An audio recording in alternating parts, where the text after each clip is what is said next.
going to be the first installment of This May Cause Me My Black Card. In this series, it's just going to be random things. Nothing really formulated because I'm not really a formulated person. Like, I like to be organized, but not so organized. So it may be songs, it may be about TV shows, it may be about movies that are very popular in black culture that now in my age of 40, I will be 43 next month. Yeah, I'm getting old. That what I once thought was it really wasn't. So without further hesitation, here we go. Okay, what I'm going to talk about today.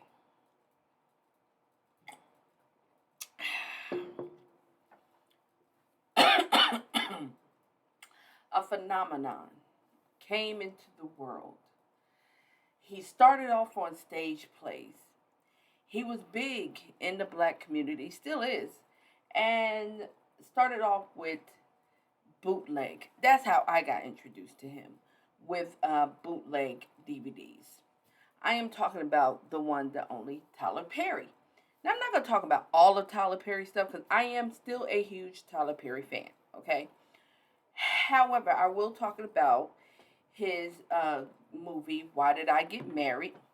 I think I will talk about the whole franchise, not just Why Did I Get Married, the first installment, the first movie, which came out in 2007. Okay. And then the sequel came out, Why Did I Get Married 2, came out, I think 3 or 4 years later. Let me double check. Yeah, 2010. Okay. So we're going to talk about both of them. Okay. We're going to first start off with Why Did I Get Married? I guess you could say part one. Yeah. And give you a quick synopsis of that if you haven't seen it. Okay, so why did I get married? Why did I get married? I have my notes here because I've seen that movie several times. Who hasn't seen that movie several times? Now, when that movie came out in 2007, I was 27 years old. That was one of my all-time favorites movies of Tyler Perry, with the exception of I did love Diary of a Mad Black Woman, which I'm I'm not even going to discuss that one. Okay, looking at now at my 43 years eyes. Okay, but back in 2007, he of course had the play, but the movie came out and it stars Janet Jackson, uh, Jill Scott, Tyler Perry, uh, Michael Jai White, Tasha Smith, Lamont Rucker. Uh, Hold on, because I have their names written down, but for some reason, I forgot that part. Uh, Richard T. Jones, Malik Yoba, Sharon Leo, and Denise Boudet. I guess that's how you say her name. I'm not too sure. And I apologize for butchering her name. However, what it pretty much is about, and I'm not going to talk about the whole movie, it's just going to be a quick summary of my thoughts. And the storyline is about a married couple of friends meet for their annual vacation, okay? And the couples are Janet Jackson, Malik Yoba. They play Patricia and Gavin. Tyler Perry and Sharon play uh, Terry and Diane. Janet Jackson, I already said that.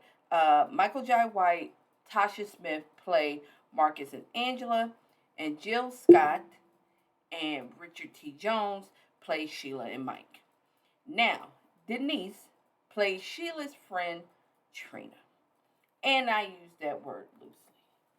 Now, overall, yes, great ensemble cast.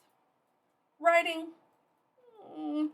I can't really say too much about the writing because I'm just now getting back into screenwriting and I haven't had that much experience. But as a fan, I think there's some things that needed to be uh, discussed.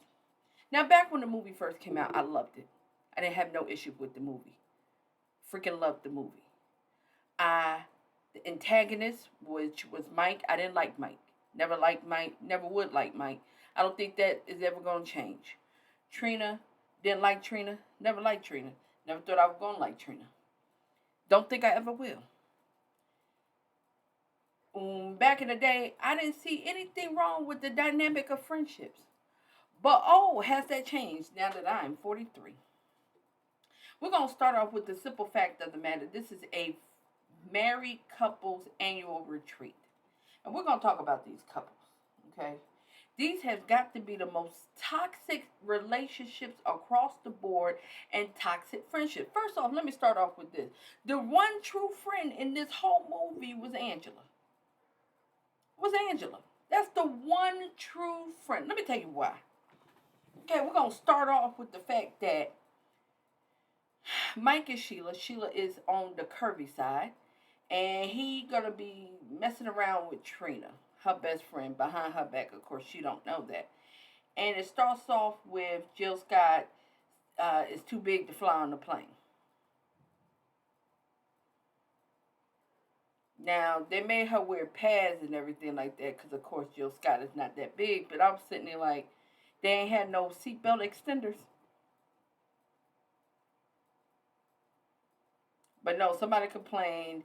Mike wanted her to leave, blah, blah, blah, blah. She didn't realize that something wasn't right with that. The fact that her husband told her to get off the plane and her best friend to stay. And she's supposed to drive all the way into Colorado wilderness and snow. I don't even know where they came from. I don't know. Maybe Atlanta. I don't know.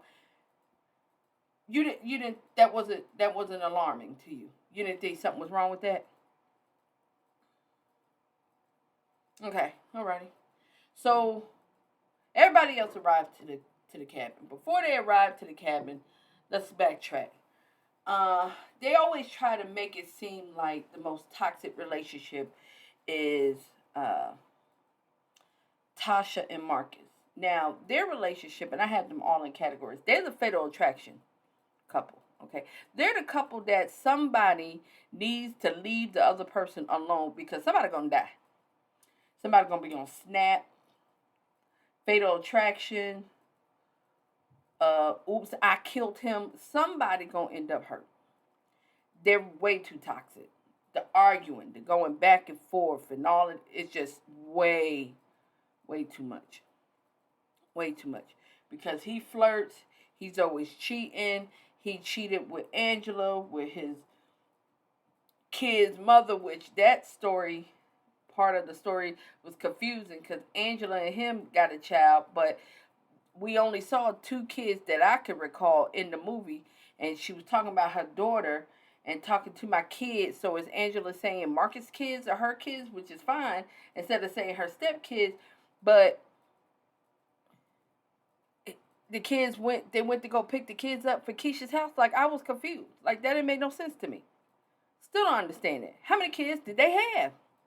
Okay, as you can see, my cat. That is Snowball having the time of his life. Okay.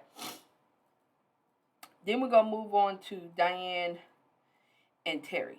So they're supposed to be the Huxtables 2.0. Okay, he's a pediatrician, she's an attorney. Okay, and they have one child at this time in the first movie. They have one child. Um, she's a workaholic. He got too much time on his hands.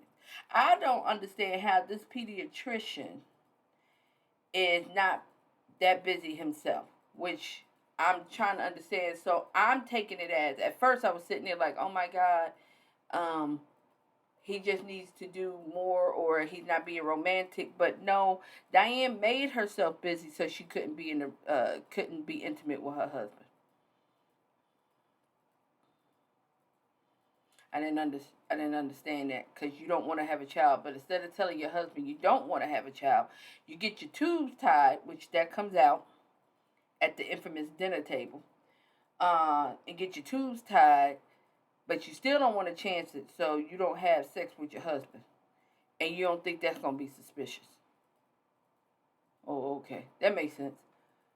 Then you got Patricia and Gavin, who I call the social media couple. All on the outside, everything's so wonderful, so loving. They have the whole Janet Jackson voice, and I love Gavin. Gavin loves me. We're together all the time. I love his scent. He loves my scent. Oh my goodness. We hold hands. When he goes to the bathroom, I communicate with him telepathically to see exactly what's going on in his aura, his energy. Child, he blames her for their child's death. She's in denial that he blames her for the death. Okay? Okay.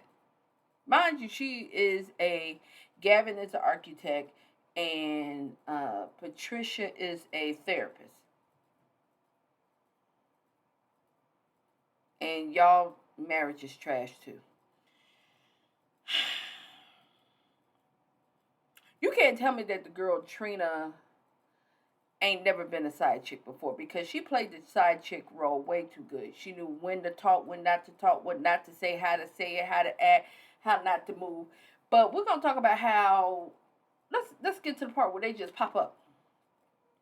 And Sheila ain't there. And her girls, that's Angela, that's Diane, and Pat, all there, and they're like, how could you, Mike, and blah blah blah. Angela peeped it from the beginning. She was like, this is raggedy, because we would have been in the car with her riding up to Colorado, not with her husband. Here's my question: why is she still there?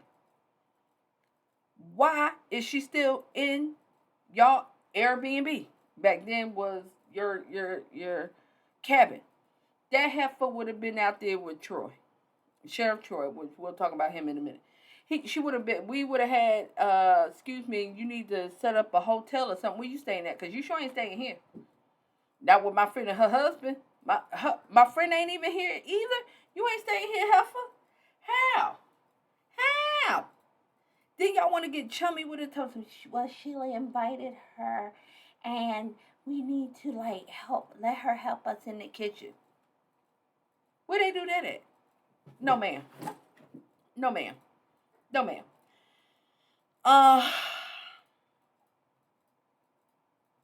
So much wrong with this movie.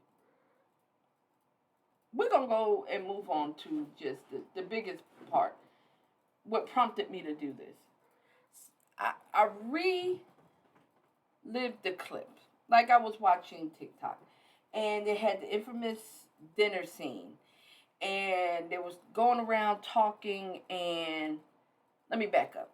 Before all of that, Tasha, aka Angela, tells them all, hey, Mike is sleeping with Trina. These two heifers, Pat and Diane, was like, well, how do you know? I saw him creeping into her bedroom and didn't leave out her bedroom until early in the wee morning. Well, I don't think we should tell her. So y'all gonna sit there and be friends and get chummy and ha and kiki with your friend, and not tell her that her man is cheating with a so-called friend in the same building? Is you crazy? What kind of friend are y'all? Who does that? Who does that? Who does that? Who does that? Who sit there and say, I don't think I want to tell her? So y'all gonna go clothes shopping. This heifer Trina, I would have mollywopped her up and down that freaking cabin. She wanna sit here and tell me something. I think you should wear this, Sheila. Mike would love you in this. What? So you playing in my face some more. Making breakfast. Angela says she gonna tell anyway. They have a little exchange. Trina gets smart out the mouth and tell Angela she look like she belong in the kitchen. Angela says the infamous line, you look like you belong on a corner, need a pimp. No, she look like she need two black eyes. She needs to look like a raccoon. How? So we have a dinner. They have Sheriff Troy, because Sheriff Troy helped Sheila. Okay, she drove all the way up the mountain in Colorado in a car by herself. to save her marriage. Now, we need to stop making it seem like women are so desperate to be in a freaking loveless marriage. This man's been trash. He ain't never not been trash. Y'all knew he was trash. Y'all knew he was trash. All of y'all. All of y'all. Okay. Get to the dinner table. They're going around. They're ha-ha, kikiing. Chef Troy trying to get with Tricky Trey. Trick Trina. Whatever you want to call her. Okay. Funky heifer. And Mike ain't liking that, showing his jealousy. So Angela, instead of pulling her to the side, which, hey, either way you look at it, it had to be done, tells her, hey, Trina can't be with no other man because she's sleeping with yours. And Sheila's like, huh? No. Sheila, you really didn't know they were sleeping together? The man had you drive all the way to the wee mountains of Caucasus, of Colorado, by yourself in your Mercedes Benz, again, by yourself, while she is on the plane with him. And you shocked?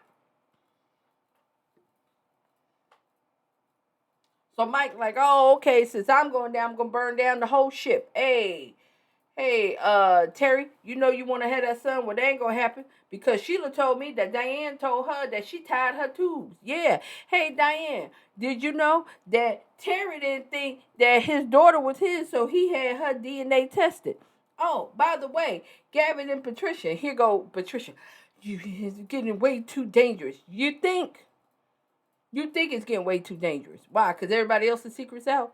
Because ain't nobody gave a goddamn flying flick when Sheila was sitting there, everybody at the table, including every single man, everybody except for Sheriff Troy and Sheila, knew that Mike and Trina were sleeping together.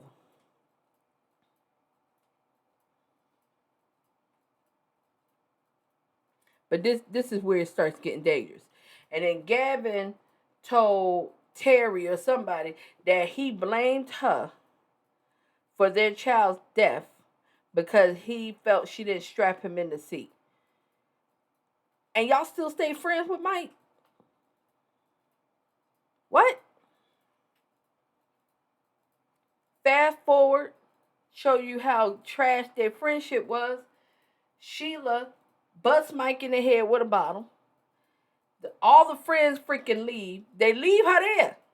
They leave her in Colorado. Did you hear me? They left her in Colorado by herself. Ain't nobody care. They all got in their cars. They all went to their prospective homes. Before all of that, Mike told her that he was going to put her in the projects and have Pablo, which was racist, Paco, or whatever, put bars on the thing. Trina, come on, let's go. What? What? What? What? What? What? What? So y'all just left her. Y'all ain't figure out where she was going, what happened, where she went off to. Only person that knew where she was at, which hotel she was at, was Sheriff Troy, because those the only two black people in this whole area of Colorado. So it ain't going to be hard to find a black woman because you only got one black man there.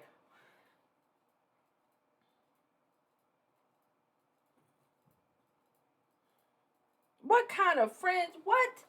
Then she has to call y'all. Not y'all try to find out where she at. She called y'all to sit there and tell y'all where she's at, that she ain't got no money. She working at a general store. She's telling Diane, oh, by the way, tell Terry happy birthday. This woman done forgot a man's birthday because she's sitting here worrying about cases. I cannot with this. All of their relationships are trash. They go to Patricia, who's the therapist, to get advice about their relationship that they all know is trash. The same one that didn't think that they should tell Sheila that her husband's been cheating on her. And then at the end, y'all sitting there, Patricia got an award, and y'all all sitting there celebrating that Sheila lost weight. Because that was the problem, was her weight. Maybe she gained the weight because she was depressed and she was tired of being with him. Maybe that was the point they were trying to get. But He still came to the banquet dinner. Y'all still had this man at the banquet dinner. Y'all didn't cut him off. Y'all didn't cut him off after he did what he did at the dinner table. Y'all sat there and still was friends with this man. What is wrong with y'all? Then Sheila gets married. Y'all don't know that Sheila got married because y'all done forgot about Sheila. She a non-entity to y'all. And then he trying to get back with her talking about some of the 20/80 rule. Child, this movie, I still watch it for entertainment purposes. But when I tell you throw the whole friendship away, the whole friendship is trash. All of them. All of them trash. All of them. It didn't get no better in Why Did I Get Married Too? Which y'all get into that in part 2 of this video.